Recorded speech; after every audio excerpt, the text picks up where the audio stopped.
30대 후반 남자입니다. 평범한 직장인이고 대한민국 평균이라고 해도 무방할 정도로 굴곡 없는 평범한 삶을 살아왔습니다. 별거 없는 그런 거 있잖아요. 대학교 적당히 괜찮은 곳으로 가고 너무 늦지 않게 군대도 다녀오고 그 뒤에 평범한 회사 취직하고 그렇게 살았지요. 취직해서 돈 얼마 모으고 그 돈으로 대출받아 집 사고 결혼하고 가정을 꾸리고 정말 제 인생에서 특별했던 경험이라고는 하나도 내세울 만한 게 없었습니다. 제 와이프도 조금 화려한 과거가 있는 척을 하지만 제가 볼 땐 저만큼 평범하면 평범했지 말처럼 화려한 삶을 살지는 않았던 것 같습니다. 뭐 자기랑 연애를 했던 남자만 세봐도 손가락 10개로 모자라서 발가락까지 써야 한다나 어쩐다나 자랑처럼 말하는데 그럴 사람이었으면 저같이 심심한 사람하고 결혼을 했으려나 싶더군요. 그래도 본인이 화려한 과거를 가졌다니 그냥 믿어주고는 있습니다. 그래도 20대 후반쯤에는 설레이는 일도 많았고 새로운 경험을 원하긴 했지만 상황이 많이 따라주지는 못했네요. 그나마 20대 후반에서 30대 초반으로 넘어갈 때쯤 아내를 만나게 돼서 더 젊을 적에 원하던 경험들은 아니지만 나름 행복한 만남을 가졌습니다. 그런데 문제는 결혼 후부터더라고요. 결혼을 해서 그런 건지 아니면 시간이 흐르면서 나이를 먹기에 그러는 건지 모르지만 도무지 의욕이 솟지가 않았습니다. 아내도 어디 볼볼거리면서 돌아다니는 걸 좋아했어요. 그때는 데이트 비용을 제가 다 내거나 하긴 했는데 결혼하고 나니까 내 돈이 곧지 돈 같다는 생각이 들었는지 어디 놀러 다니는 것도 싫어하고 집에만 그렇게 있더라고요. 그런데 집에서라도 뭐 굳이 공유할 만한 취미를 찾는다면 못 찾을 것도 없었는데 아내는 결혼하고부터는 점점 저랑 거리를 두기 시작했습니다. 이유는 딱히 없었고 너무 편해져서 그런 거라면 편해져서 그런 거겠네요. 그렇게 하루는 지루하게 천천히 가고 일주일은 정말 더럽게 빨리 흘렀습니다. 회사 안 나가는 주말에도 어디 나가지 않고 집에서 뒹굴거리면서 쉬는 게 전부다 보니 시간이 정말 쏜살 지나가듯 흐르더라고요. 그렇게 언젠가부터는 저나 아내가 같이 보내는 시간이 많이 줄기 시작했습니다. 집에 오면 저도 심심하니 다른 거 한다고 제 방에 틀어박혀 혼자 지내기가 일쑤였고 그렇다 보니 같이 잠에 드는 시간도 달라지고 없어지다시피 했지요. 그리고 일어나는 시간이 달라지니 식사도 같이 안 하게 되더군요. 어디 밖에 나가는 것도 아니고 그렇다 보니 거기에 두 사람이 또 식성도 다르다 보니 그렇게 되었고 그렇게 되니 언젠가부터 두 사람 사이의 대화조차 사라져가기 시작했습니다. 대화가 사라져버리니 두 사람은 정말 남보다 못한 가족이 되어 있었습니다. 그저 의식적으로 퇴근하면 서로 살아는 있는지 얼굴 도장 정도만 찍고 아침에 출근할 때는 그래도 지각하면 안 되니 깊이 잠든 것 같으면 깨워주고 하면서 말이지요. 부부라기보다는 룸메이트가 되었다고 하는 게 맞지 싶은 상황에서 저랑 아내 사이의 인생을 송두리째 바꿔버릴 만한 재미있는 일이 생겨나게 되었습니다. 처음에는 작은 인연으로 모든 게 시작되었지요. 하지만 그 사건은 잔잔한 수면 위에 돌입화장을 만들어가듯 큰 변화로 바뀌어갔습니다. 오래전이라 잘 기억도 나지 않습니다. 그만큼 피가 펄펄 끓던 20대 초반에 그나마 저한테 새로운 세상을 보여주겠다며 여기저기 저를 끌고 다니던 학교 선배가 있었습니다. 저도 생각이 아예 없던 것은 아니었던지라 선배를 따라서 여기저기 다녀봤지만 생각처럼 좋은 결과가 있지는 않았습니다. 그 선배와의 관계는 그 선배가 군대를 가게 되면서 자연스레 멀어지게 되었고 선배가 군대에서 전역할 때는 제가 또 군대에 가게 되면서 그 뒤로는 자연스럽게 연락이 끊어지게 되었습니다. 그리고 그 선배를 20년이 가까이 지나가는 최근에 와서 우연찮은 기회로 다시 만나게 된 것이었습니다. 워낙에 부침성이 좋고 능글맞은 사람이라 10년이면 강산이 변하는 세월인데도 불구하고 저를 알아보고 말을 건네더군요. 저였다면 혹시나 착각한 게 아닐까 해서 망설이거나 몇 해 연락 없이 지냈는데 이제 와서 무슨 하고는 그냥 말았을 텐데 말입니다. 선배를 우연찮게 만난 곳이 동네 마트였습니다. 요즘 그나마 집에서 아내랑 서로 있는 둥 없는 둥 살고 있는데 혼자서 잠이라도 깊게 들려면 술이라도 한 잔 마시고 하는 게 좋더군요. 그나마 요즘 마트에서 위스키 같은 양주를 팔고 있어서 편하게 잘 이용하고 있었습니다. 아무튼 다시 재회를 한 곳의 위치상 선배가 이 근처에서 살고 있다는 사실을 알게 되었고 덕분에 마트에서 꽤나 오랫동안 대화를 나눴습니다. 제 예상대로 선배는 제가 사는 곳에서 몇 분 걸리지 않는 곳에서 살고 있더군요. 당연히 결혼은 했고 와이프랑 같이 장 보러 나왔다고 하는 겁니다. 자기는 장 보는 거 따라다니기 귀찮아서 돌아다니다가 우연찮게 양주 코너에 오게 된 건데 거기서 저를 만나게 된 것이지요. 선배와 한참 대화를 하는데 뒤에 누가 커다란 카트를 낑낑대며 끌고 오더라고요. 선배의 와이프였습니다. 저보다 연하였지만 어찌됐든 형수님이지요. 선배가 형수님을 부르더니 저를 소개시키더군요.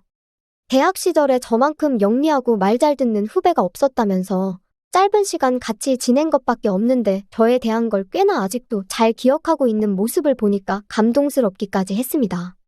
형수님을 제대로 못 쳐다봤는데 동네 마트에 장 보러 오는데도 참 화려하게 예쁘다는 생각이 들었습니다.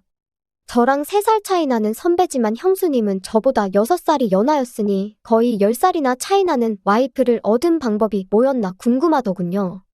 나이만 어린 게 아니라 참 예의도 바르고 어려서 그런가 더 쾌활해 보였습니다.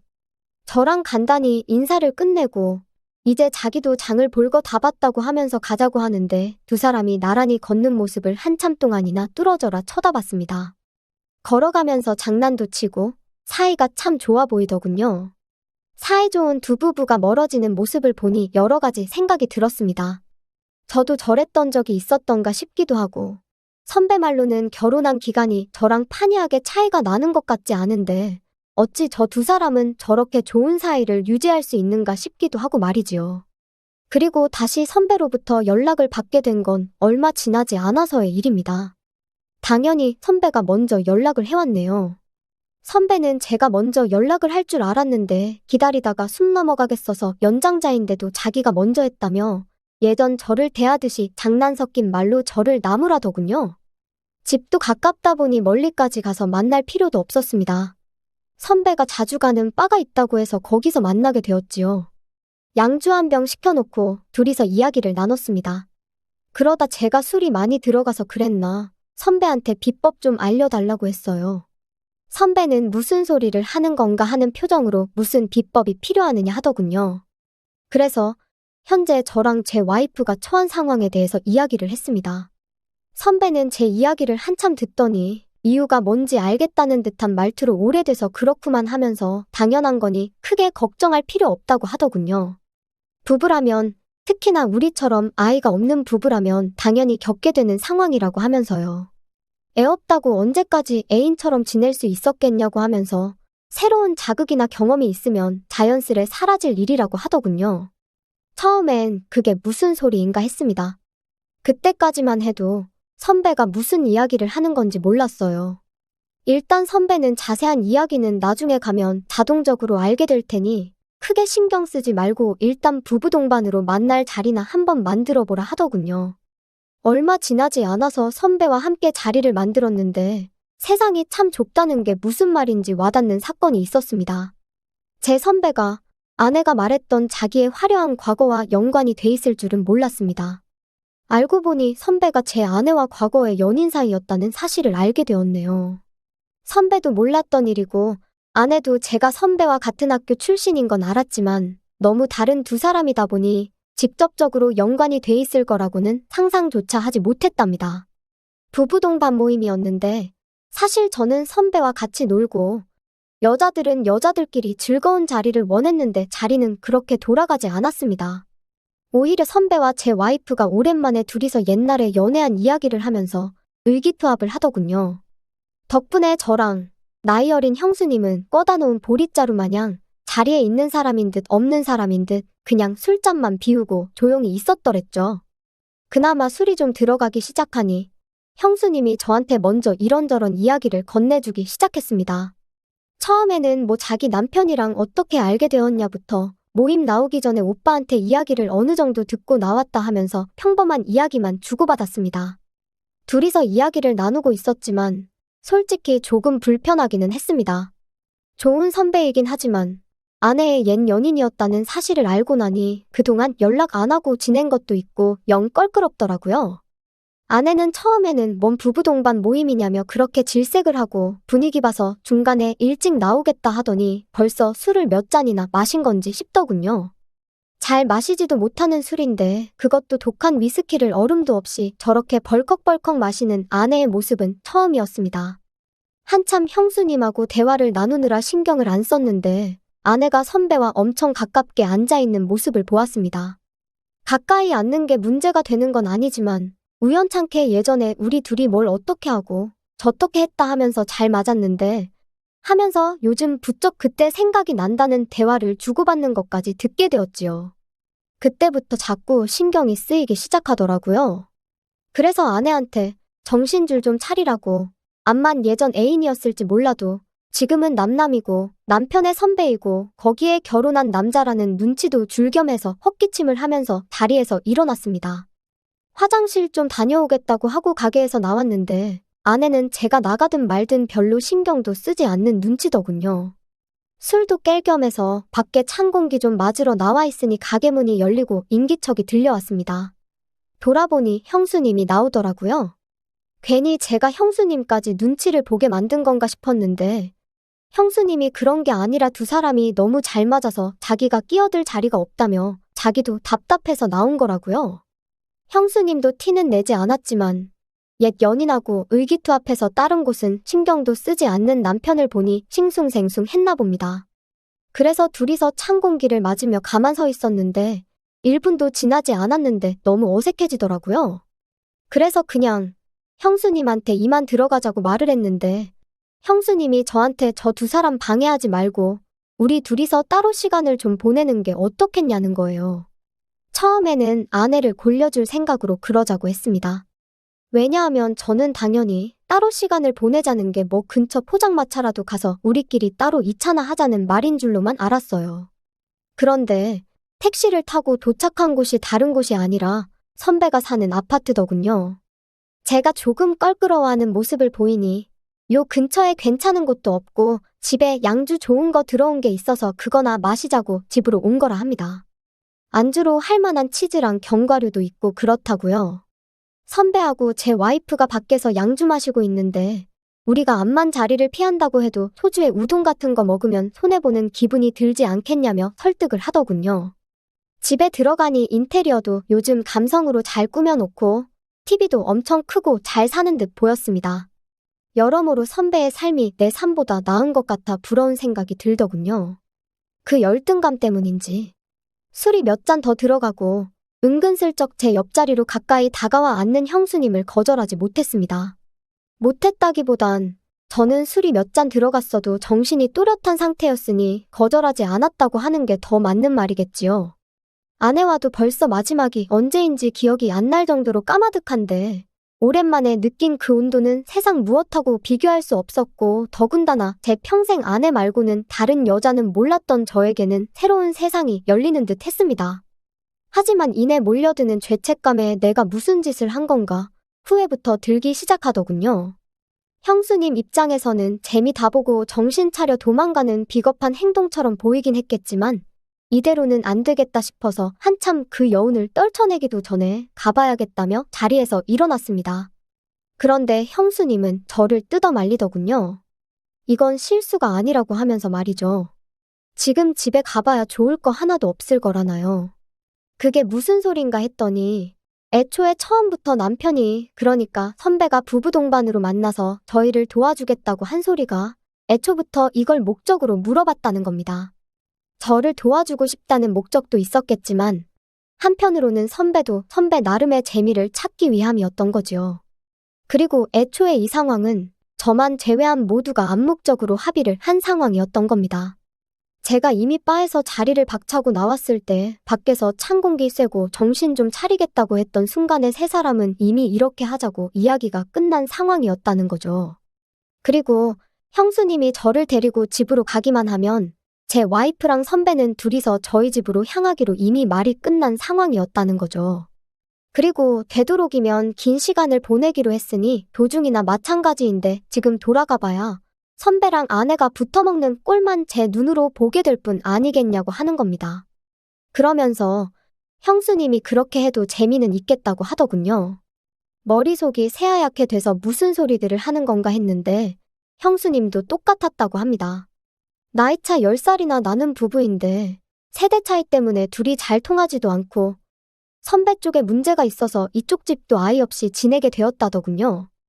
애도 안 생기고 맨날 싸우기나 하고 그러다 보니 부부 사이가 틀어져 이혼까지 갈 위기에 처했었는데 그때 두 사람을 구원해준 게 동네에 비밀리에 존재하는 소모임 덕분이었다고 합니다.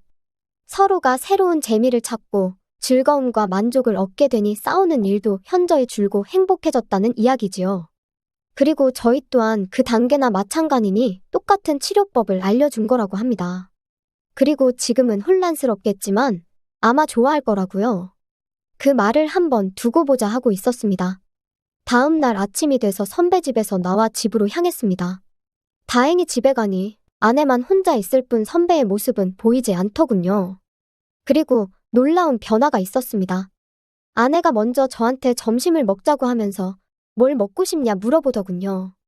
저도 뭘 귀찮게 음식을 하냐고 그냥 나가서 사 먹자고 하고 오랜만에 둘이 나와서 식사를 했습니다. 대화를 나누는 건 오랜만이었던지라 어색했지만 나름 대화도 나누고 오랜만에 부부 흉내 좀 내고 그랬네요. 현재 와이프와는 연애할 때처럼 사이가 좋습니다. 선배처럼 같이 장도 보러 다니고 단골집에 가면 인꼬부부라는 소리를 들을 정도로 가깝게 지내네요. 선배 부부와도 자주 만남을 가지고 있습니다. 지금도 저는 충분히 만족스러운데 선배가 자꾸 저희한테 권하길 자기 인생을 송두리째 바꿔놓은 그 소모임에 저랑 제 아내를 소개시켜주고 싶다고 하더군요. 아직 그 단계까지는 마음의 준비가 안 되어 있는데 아내는 은근히 호기심을 보이는 것 같습니다. 그래서 저도 하루빨리 마음 다잡고 한번 나가보려고요. 선배 말로는 동네 사람들이다 보니 소모임이 부담스러울 수도 있겠다고, 자기는 동네 말고도 다른 지역에도 가입되어 있는 모임이 있는데 뭐 하면 그런 데를 소개시켜줄 수도 있다고 했는데 고민하다가 동네 소모임에 참석하는 걸로 결정했습니다. 이러나 저러나 선배의 인생을 달라지게 해준 그 소모임일 테니 저 또한 다른 곳보다 더 신뢰가 가고 믿음기 가기도 해서 말입니다. 큰엄마가 영태야. 나 오늘 완전히 망가져버리고 싶어. 응? 하고 말을 하는데 저는 큰엄마와 택시를 타고 예약해놓은 호텔로 갔습니다. 택시에서 잠들어버린 큰엄마를 등에 업고 호텔 객실로 들어갔습니다. 저는 큰엄마를 침대 위로 눕힌 다음 이불을 덮어주었습니다. 그리고 저는 샤워를 하고 옷을 갈아입고 나오니 큰엄마는 언제 정신을 차렸는지 갑자기 저에게 달려들더군요. 영태야, 오늘 하고 싶은데 이리 와봐 하며 제 손을 잡더군요. 그렇게 큰엄마와 저는 선을 훌쩍 넘어버리고 말았습니다. 안녕하세요. 오늘의 사연은 큰엄마와 저의 이야기입니다. 제가 인생을 오래 살지는 않았지만 그래도 알 것은 다 아는 조금은 기질이 있는 중반의 남자입니다. 저는 고등학교 시절부터 여자들을 많이 만나서 사귀어 봤고 20대에 들어서자마자 클럽에서 만난 여자들과 만남을 가지고 있어서 주변 친구들은 저에게 기질이 다분하다고 하더라고요. 그렇게 많은 여자를 만나다 보니 오빠, 오늘은 그 여자 만나지 말고 나랑 만나서 놀아주면 안 돼? 나 오빠 너무 보고 싶단 말이야. 오빠 없으니까 너무 심심하고 외로워. 오늘은 나랑 만나, 응? 오빠 하며 저에게 만나자고 하는 여자들이 정말 많았습니다. 저에게 특별히 더 눈이 가고 한번 만나보고 싶었던 매력적인 여자가 있었는데 그 여자는 바로 어린 시절부터 저를 이뻐해 주시고 많이 도와주셨던 큰엄마입니다. 큰엄마는 제 주변 여자들과는 정말 차원이 다를 정도로 지적이면서도 묘하게 여자로서의 매력을 풍기는 여자였어요. 큰엄마는 큰아빠와 연애를 하던 도중에 그만 임신을 하는 바람에 20대 초반에 결혼을 했다고 하더라고요. 그렇게 세월이 흘러 50대 초반이 되었고 6년 전쯤 큰아빠가 교통사고로 돌아가신 뒤 오랜 시간 동안 눈물로 하루하루를 보내시며 재혼도 안 하시고 혼자 살고 계십니다.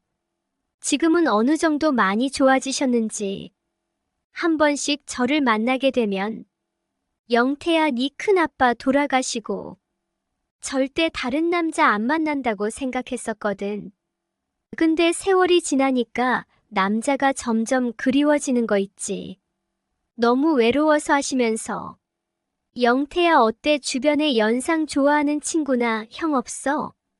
농담인지 진담인지 알 수 없는 이야기를 하더라고요. 큰엄마와 저는 서로 꺼리낌 없이 대화를 하는 편이라 이야기도 평소 많이 하거든요.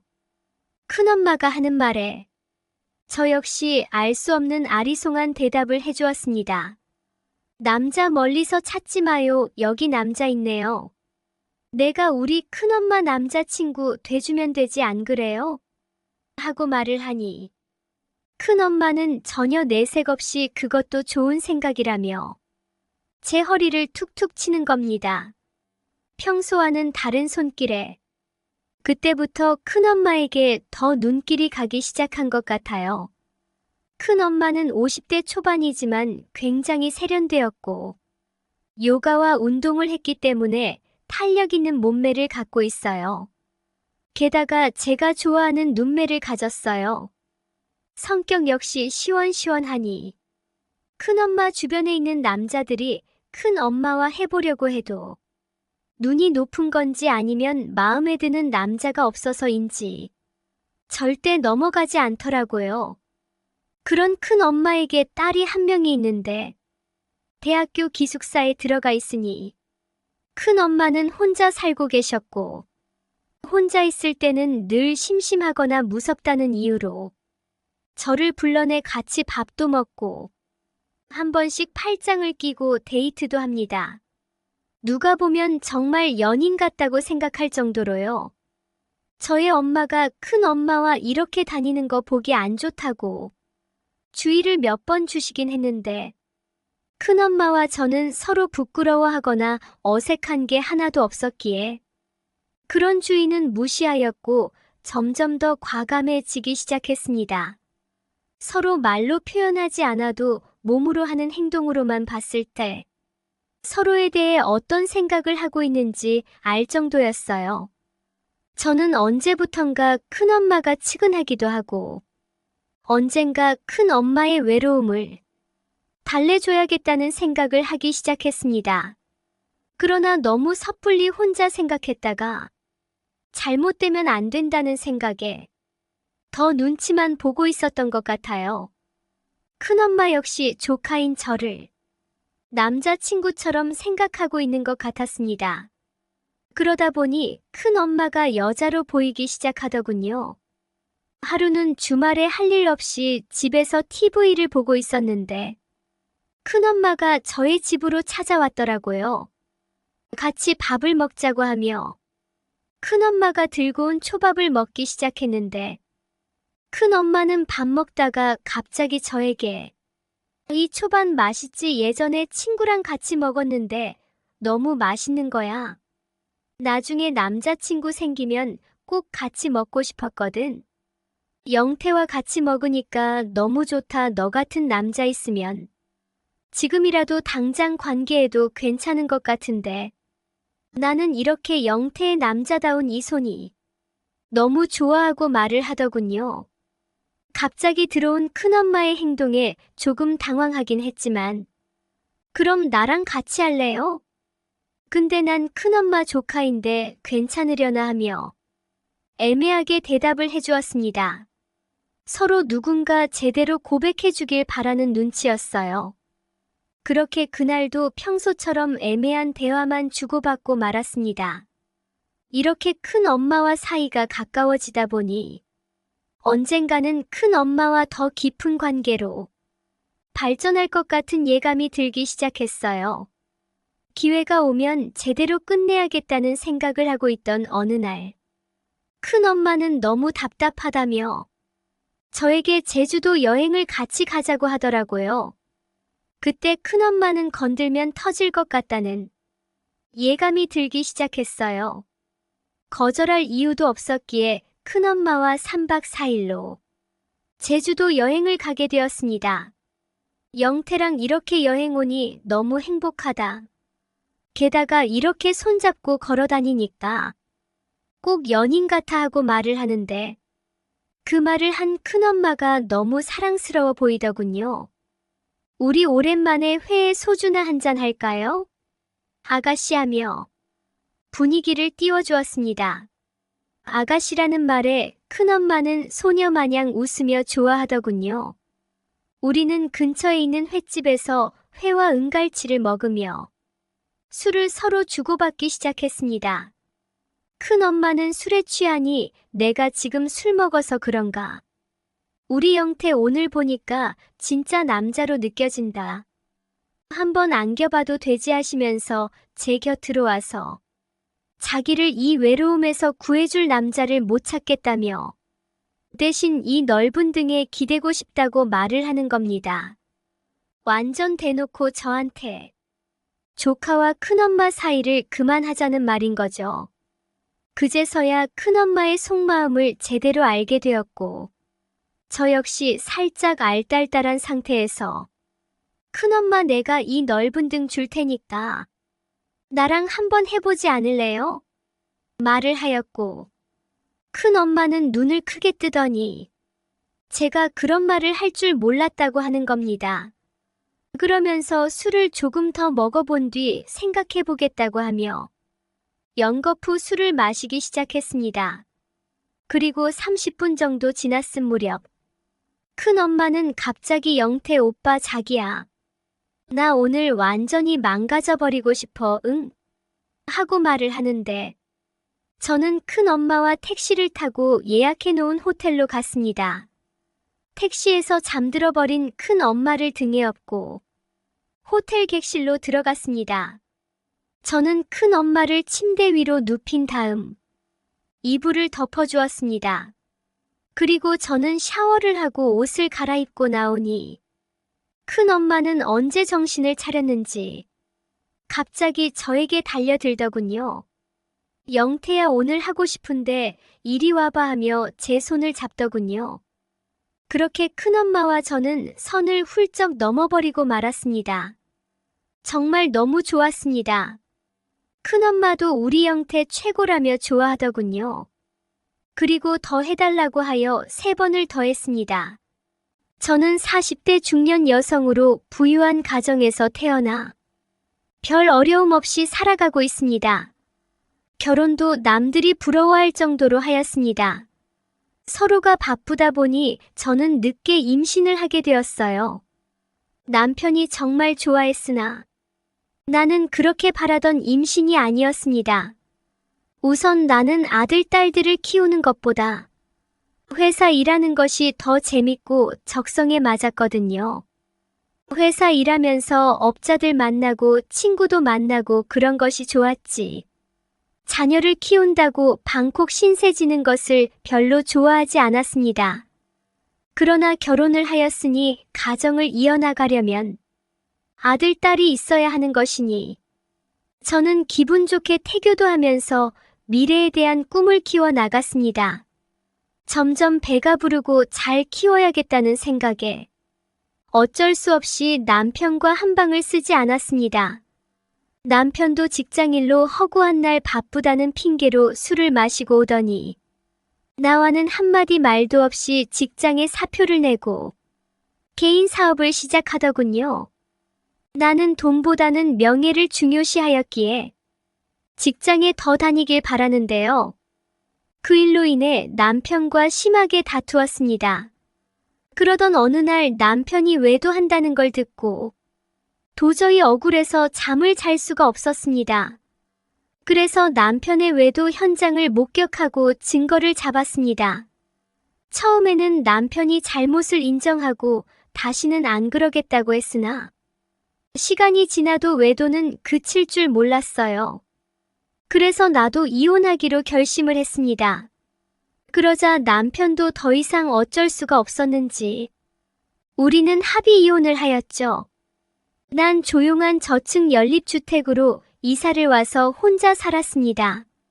아버지께서는 재혼하라고 수없이 말씀하셨지만 난 독신으로 혼자서 인생을 즐기며 멋있게 산다는 생각을 했어요. 회사도 열심히 경영하고 회사 규모도 엄청 커져 나갔습니다. 이렇게 혼자 살고 있으니 뭔가 불편한 점은 많았어요. 그러던 어느 날 초여름 밤이었는데 퇴근하여 드라마를 보고 있었어요. 그런데 갑자기 방 안에 뭔가 타는 냄새가 나면서 연기도 약간 나는 것 같았습니다. 낮이라면 어디든지 연락을 해서 조치가 가능하지만 밤이라서 방법이 없었습니다. 아파트 관리소는 있지만 전원주택이라 밤에는 관리소에 근무하는 사람이 없더군요. 할 수 없이 오빠한테 전화를 했더니 우선 코드를 다 뽑으라는 것이었습니다. 그렇게 하고 깜깜한 방에 가만히 있으니 갑자기 무서워서 견딜 수가 없었습니다. 그래서 할 수 없이 옆집 아저씨의 도움을 받기로 했어요. 옆집 아저씨는 출퇴근하면서 몇 번 인사 정도는 하였는데 아직 어떤 사람인지 결혼은 했는지 부인은 어떤 사람인지 전혀 몰랐습니다. 그러나 내 처지가 워낙 급하다 보니 무작정 옆집 벨을 눌렀어요.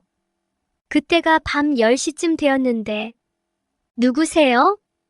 옆집인데요. 잠깐만 기다리세요. 이윽고 문을 열어주는데 나이는 저와 비슷한 또래 남성으로 방금 샤워를 하고 나왔는지 머리는 감았다가 그냥 수건으로 닦은 정도였고 특유의 남자 화장품 냄새가 났습니다. 그 남자는 저를 보더니 아이고 죄송합니다. 그런데 무슨 일이세요? 하더군요. 그래서 자초지정 우리 집에 현재 전기 콘센트에 연기가 나고 냄새가 난다고 했죠. 그랬더니 그 남자는 알겠다면서 잠깐만 기다리라고 했어요. 곧 남자가 드라이버랑 연장을 챙겨와서 집으로 갑시다 하길래 같이 집에 와서 저는 휴대폰으로 플래시를 작동시켜 비춰주었습니다. 우선 연기가 나는 콘센트를 보더니 아 이러면 안 되는데 하면서 두꺼비 집을 열고 그곳에서 뭔가 새로 교체를 하는 것 같았습니다. 그 사이 나는 그 남자와 머리를 거의 가까이 대고 휴대폰으로 불을 밝혀주었는데 남자의 향수가 정말 환장하게 만드는 것이었습니다. 난 그렇게 좀 더 오랫동안 불을 비춰주고 싶었는데 그 남자는 금방 고치더군요. 이제 다 되었습니다. 불을 켜보세요 하길래 전불을 켜고 우선 아까 연기가 나던 곳으로 가 보았는데 연기도 나지 않았고 아무런 냄새도 나지 않았습니다. 그 남자는 혹시 또 냄새가 나거나 연기가 나면 연락주세요 하더군요. 저는 이렇게 밤이 늦었는데 어떻게 또 말씀드리나요? 오신 김에 커피도 한잔 하시면서 잠깐만 지켜봐 주시면 안 될까요? 했더니 네 그러지요 하더군요. 난 커피를 준비하는 동안 정말 기분이 묘했습니다. 우리 집에 처음으로 남자가 왔다고 생각하니 이상한 생각마저 느껴졌습니다. 커피를 마시면서 그 남자가 하시는 말이 남편은 아직 퇴근 안 했어요? 하기에 부끄럽지만 이혼을 하고 지금 혼자 삽니다. 그래서 이번에는 내가 사모님은 어디 가셨어요? 안 보이시더라고요 하니까 웃으며 사실 저도 이혼하고 조용한 곳에 와서 혼자 살아요 하시면서 둘이 똑같네 하면서 중얼거렸습니다. 이렇게 차 한 잔 마시고 고맙다는 인사를 하고 보내드렸는데요. 나가시면서 혹시 전기가 아니더라도 집안에 고칠 거 있으면 말해주세요. 이웃 사촌이 다 좋은 거잖아요 하더라고요. 정말 좋은 분 같았습니다. 그날 이후 회사에 가도 집에 봐도 그 아저씨 생각이 자주 나더라고요. 그러던 어느 날 회사 거래처에서 전복을 한 상자 주더군요. 마침 토요일이고 양도 많아. 옆집 아저씨 좀 드리겠다는 생각이 들더라고요. 그래서 전복을 요리해서 맥주 2캔을 가지고 옆집 배를 누르고 들어갔더니 거실을 정리 중이라 집이 어지럽게 늘려 있었습니다. 그래서 전북 좀 드시라고 가져왔다고 했더니 이혼한 전부인 서랍장을 버리기 위해 꺼내는 중이라 너무 지저분하다고 하시면서 아주머니 집으로 가서 한잔하면 안 될까요? 하는 것이었습니다. 그래서 우리 집으로 와서 전복으로 한잔했습니다. 그 아저씨는 자기 집을 정리하느라 식사를 못했다면서 정말 맛있게 드시는 것이었습니다.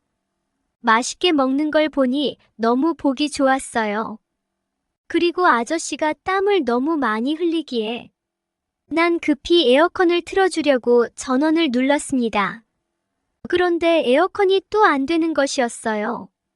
나 혼자 당황하여 이것저것 만지고 있으니 남자분이 에어컨 안 되십니까 하더니 살금살금 오시더라고요. 그래서 이것저것 만지더니 실외기가 안 되는 것 같네 하면서 실외기 위치를 물어보시더라고요. 그래서 가르쳐 줬더니 실외기에 가보시더니 금방 또 에어컨이 잘 되었습니다. 정말 그 아저씨는 기술자가 틀림없었어요. 에어컨도 틀어놓고 술을 한두 잔 하셨고 나도 술을 받아 마셨습니다. 사실 여자라서 그렇지 나도 술은 보통 술이 아니거든요. 맥주 2캔을 다 마시고 왠지 부족한 것 같아 거래처에서 선물로 받은 고급 양주를 꺼내니까 아저씨가 에이 따지 마세요 하면서도 은근히 기분 좋은 눈치를 지으면서 우리들은 술을 제법 마셨습니다. 술이 들어가니 모두가 자연스럽게 쿵짝이 잘 맞았고 공감도 많이 생겼어요. 이렇게 술이 들어가니 그 아저씨는 술이 약한지 좀 취하는 것 같았습니다. 그러더니 그 자리에 그대로 쓰러지기에 나는 베개를 가져다 주었습니다. 금방 그 아저씨는 그렇게 골아 떨어지더군요. 그 사이난 술 먹던 상도 치우고 다 정리하고 침대에 누웠는데 도저히 잠을 잘 수가 없었습니다. 옆집 남자가 내 방에서 저렇게 잠을 자는데 생각하니 도저히 믿어지지 않았고 자는 모습을 보니 너무나 좋은 사람같이 보이면서도 남자같이 보여 사실 마음도 끌렸습니다. 에어컨을 틀어두면 감기 걸릴까봐 에어컨을 껐더니 땀을 흘리셨습니다. 그래서 이래서는 안 되지만 윗도리를 벗겨드리고 양말도 벗겨드렸습니다. 그런데 그 순간 남자가 잠꼬대인지 일부러 그러는지는 몰라도 몸을 뒤척거리면서 부부간에 앉듯이 옆에 앉아있는 나에게 다리를 올리고 팔을 올리는 것이었습니다. 그래서 나는 더 움직이면 깰까봐 그대로 옆에 살포시 누웠어요. 심장이 두근거려서 가만히 있을 수가 없었어요. 그 사이에 나도 모르게 한 팔이 그 사람의 위에 올라가 있었으며 마주보고 숨쉬는 숨결을 그대로 느낄 수가 있었습니다. 정말 그 순간을 너무 참기가 힘들어 숫자를까지 헤아려 보기도 했습니다. 그러나 숫자를 헤아리는 그 순간 남자도 깨어났는지 뭔가 닿은 느낌이 들었습니다. 그 남자의 아래였어요. 그리고 저는 남자를 받아들이면서 거사를 치렀습니다. 너무 좋았습니다. 어찌나 크고 힘이 좋은지. 저는 그렇게 옆집 아저씨와 관계를 하며 행복을 나눴습니다. 옛날 남편과는 완전히 달랐습니다. 그날 이후 우리는 일부러 출근 시간을 맞춰서 나가기도 하고 있으며 그 아저씨 집과 우리 집을 들락거리면서 즐거움을 나누고 있습니다. 이제 그 사람과 재혼을 생각하고 있습니다. 서로가 더 아껴주고 행복한 삶을 살려고 해요. 괜찮겠죠? 오늘의 사연 여기까지입니다. 구독 버튼 꼭 눌러주세요. 감사합니다. 안녕하세요. 제가 몇 년 전 아랫집 여자와 있었던 이야기입니다. 그때 당시 저희 집은 빌라에 살았어요. 4층짜리 건물인데 저희 집은 3층에 살았습니다. 어릴 때부터 사실 집안이 많이 힘들어서 부모님이 늦게까지 일을 하는 경우가 많았어요. 그래서 저녁에 저 혼자 있는 일이 많았고요. 그래서 직장 생활을 하기 전까진 대학을 다닐 때도 집에서 혼자 남아서 새벽 늦게까지 컴퓨터를 하면서 게임을 하거나 폰으로 유튜브를 보는 게 일상이었죠. 사실 그렇게 좀 방목형으로 자라다 보니 제가 좀 어릴 때부터 흔히 말하는 망나니 같은 생활을 좀 했습니다. 어릴 때부터 소위 노는 친구들이랑 어울리다 보니 여자애들도 많이 만났고 담배도 피고 술도 마시고 사고뭉치 같은 놈이었죠. 그래도 제가 딱 지킨다고 해야 할까요? 집에서는 절대 담배를 피지 않는다는 겁니다. 사실 이건 부모님 때문이라기보다 제가 냄새 나는 걸 너무 싫어해요. 그래서 지금은 전자담배로 바꿨습니다. 전자담배가 냄새가 안 나서 너무 좋더라고요. 아이코스는 쩐내라고 해야 할까 이상한 냄새가 나는데 그냥 전자담배가 남한테 피해도 안 주고 좋은 것 같아요. 대신 타격감이 부족하긴 하더라고요. 하루 종일 입에 물고 있는 게 습관입니다. 지금 혼자 원룸에서 자취하는데 냄새가 안 나니까 집안에서도 그냥 피거든요.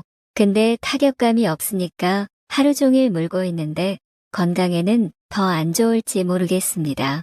아무튼 그때는 4층짜리 건물의 3층에 살고 있어서 담배를 피려면 옥상으로 가거나 건물 밖에까지 가서 담배를 피곤 했습니다. 거리상으로 보면 옥상이 더 가깝긴 한데 저는 옥상보다 1층이 더 좋더라고요. 옥상은 뭔가 건물 안에 있다는 느낌을 주는 게 별로인데 1층 가면 담배 핑계로 밖에 콧구멍에 바람이라도 넣으니까요. 그래서 저는 항상 건물 밖에 나가서 담배를 피곤 했습니다. 그날도 이렇게 평범한 날이었습니다.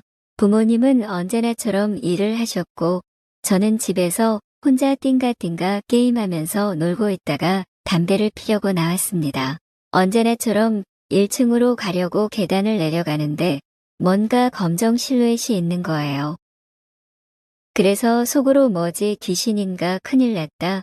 이거 어떻게 해야 하냐 오만 생각이 다 들었는데 최대한 소리가 안 나게 하면서 다시 뒤로 그러니까 저희 집으로 올라갔습니다. 다행히 소리도 최대한 죽이고 천천히 올라와서 그런지 센서등도 안 켜지더라고요. 그래서 집엔 무사히 들어왔는데 옥상 가서 담배를 필까 생각하다가 일단 나가는 것 자체가 무섭더라고요. 근데 담배도 피고 싶고 그리고 궁금하잖아요, 사실. 귀신인지 뭔지는 모르지만 제가 잘못 봤을 수도 있으니까요. 그래서 다시 내려가기로 마음먹었습니다. 조심스럽게 내려가 보니 아까 그 실루엣이 그대로 있는 겁니다. 그래서 귀신은 아닐 거라 생각했어요. 아까는 엄청 놀라서 제대로 보지도 못하고 허겁지겁 도망치듯이 올라왔거든요. 조금 더 내려가서 자세히 살펴봤어요. 자세히 살펴보니 어떤 여자가 계단에 쓰러져서 자고 있는 거예요. 아, 2층 사는 여자인가 보다 생각했죠. 2층에 모녀지간이 거주하고 있었거든요. 귀신이 아니라서 다행이라는 생각을 하면서 저는 그 여자를 안 건드리고 피해서 담배를 피려고 1층으로 내려갔습니다. 그렇게 궁금증도 해결하고 담배도 피고 다시 집으로 올라가는데 그 여자가 그대로 쓰러져 있더라고요. 일단은 옆으로 피해서 안 건드리고 집으로 올라왔습니다. 여기서 왜 여자 혼자 계단에서 그렇게 하고 있는데 안 도와주고 무시했냐라고 물어보실 것 같은데 도와주는 게 맞는 건지 생각을 한참 했습니다. 처음에 그 여자를 봤을 때도 담배를 필 때도 다시 집으로 올라오면서 봤을 때도 근데 일단 집으로 그냥 올라왔던 건 제 차림새가 너무 누추했습니다. 그래서 모자라도 써야겠다 싶었고요. 그 여자는 어디가 아프거나 그런 건 아닌 것 같았어요. 아프거나 다친 거였다면 한시가 급했겠죠. 조금 가까이 가니까 술 냄새가 펄펄 나더라고요. 그냥 술 마시고 비밀번호 틀리거나 해서 집에 못 들어가서 저기서 뻗었구나 바로 알았죠. 마지막으로 요즘 여성분들 구해주고도 독박 쓰는 경우가 심심치 않게 있더라고요. 그런 부분들 생각해보면 내가 괜히 도와주면서 부축을 한다거나 할 수 있잖아요. 그걸 나중에 역으로 성추행 이런 걸로 고소당하지는 않을까 고민이 되어서 바로는 못 도와주고 일단 집으로 올라온 거였습니다. 아무튼 못 봤으면 어쩔 수 없지만 이미 제가 눈으로 봤잖아요. 대한민국은 아직 살만합니다. 저 같은 분들이 많을 거라 생각해요. 도와주기로 했습니다. 여자 혼자 그렇게 내버려 두는 건 아니다 싶었어요. 그래서 눈곱 띄고 모자 대충 눌러 쓰고 다시 내려갔습니다. 내려가서 최대한 터치는 안 하려고 했고 조금 떨어져서 저기요 라고 했습니다. 사실 이름도 몰라요. 이 사람이 2층 사는 사람이 맞는지도 모르고요. 요즘에 이웃들끼리 교류를 잘 안 하잖아요. 2층 계단에 쓰러져 있으니 정황상 2층 사는 여자라고만 생각을 한 거지 술이 떡이 돼서 다른 집 잘못 왔을 수도 있으니까요. 아무튼 저기요 저기요 계속 불렀는데 말이 없는 거예요. 깨어날 기미도 없고 그래서 살짝 톡톡 건드렸습니다. 어깨 쪽에 툭툭 치면서 저기요 일어나세요. 저기요 이렇게 자면 큰일 나요. 어서 일어나세요. 이런 얘기만 계속 반복했습니다. 근데 너무 안 일어나는 거예요. 대꾸도 없고 일어날 기미도 없었습니다. 거기서부터 제가 좀 빡이 쳤어요. 저는 아무 상관도 없는 사람인데 도와주겠다고 10분 넘게 여기서 같이 이러고 있는 게 슬슬 짜증이 나더라고요. 그때부턴 터치 안 해야겠다 이런 생각이 안 들고 몸을 막 흔들기 시작했습니다. 빨리 이 사람 깨우고 나도 집 들어가고 싶다는 생각뿐이었어요. 그렇게 흔들어 제끼니까 드디어 반응이 오더라고요. 여기서 자면 안 돼요. 들어가셔야죠. 일어나세요. 짜증이 나서 열심히 흔들어서 깨웠지만 정신을 조금 차리는 듯 보여서 살짝 아차 싶어서 정중하게 얘기했습니다. 그 여자는 술이 왕왕 취해 있는 상태에서 저보고 하는 말이 본인이 알아서 한다며 가라는 거예요. 이미 저는 거기서 쓸데없이 시간을 많이 보내기 때문에 짜증이 나 있던 상황에서 그런 식으로 말하니까 더 이상 도와주고 싶다는 생각도 없었습니다. 알겠다고 조심히 들어가셔라 말한 뒤 집으로 올라왔습니다. 5분 정도 지났을까요? 누가 저희 집 문을 두드립니다. 아까 그 여자였어요. 도와달랍니다. 그래서 뭘 도와달라는 거냐고 제가 그랬죠. 도어락이 안 된답니다. 또 같이 내려갑니다. 저 정말 착하죠? 아무튼 그 여자한테 비밀번호 눌러보라고 합니다. 누르는데 안 열립니다. 비밀번호가 틀린 건지 몇 번을 시도해도 안 열립니다. 술 취해서 비밀번호 제대로 누르지 못하는 것 같으니 차라리 비밀번호를 나한테 말해달라고 했습니다. 내일 비밀번호 바꾸면 되지 않냐고. 저는 3층에 사는 게 확실하고 혹시나 무슨 일 있으면 내가 용의자로 몰릴 건데 내가 미쳤다고 이상한 짓 하겠냐? 그냥 비밀번호 말해달라 했습니다. 그래서 비밀번호를 말해주는데 다행히 문이 열리더라고요. 들어가시라고 들어가서 주무시라고 등을 떠밀었어요. 그렇게 여자는 집에 넣고 저는 다시 집으로 올라왔습니다. 1시간 넘게 자는 거 깨우고 비밀번호 누르고 서로 실랑이 벌이는데 아주 그냥 지긋지긋하더라고요. 드디어 끝났다 생각하니 속이 다 시원하더라고요. 집 들어와서 물 한 잔 마시는데 곧바로 또 누가 문을 두드리는 겁니다. 끝났다 생각했는데 또 왜? 속으로 생각하면서 문을 열었더니 아니나 다를까 그 여자입니다. 제 손목을 잡더니 같이 내려가자는 겁니다. 왜 그러냐고 막 그랬는데 아무 말을 안 하는 겁니다. 그렇게 끌고 가서 자기 집으로 들어가더니 방에 밀어 넣습니다. 이건 또 무슨 상황이지 이랬는데 방에 불도 안 켜고 저를 침대에 냈다 눕히더니 볼에 뽀뽀를 쭉 합니다. 그러면서 고맙다고 하네요. 그 뒤는 말 안 해도 어떻게 됐는지 아시겠죠?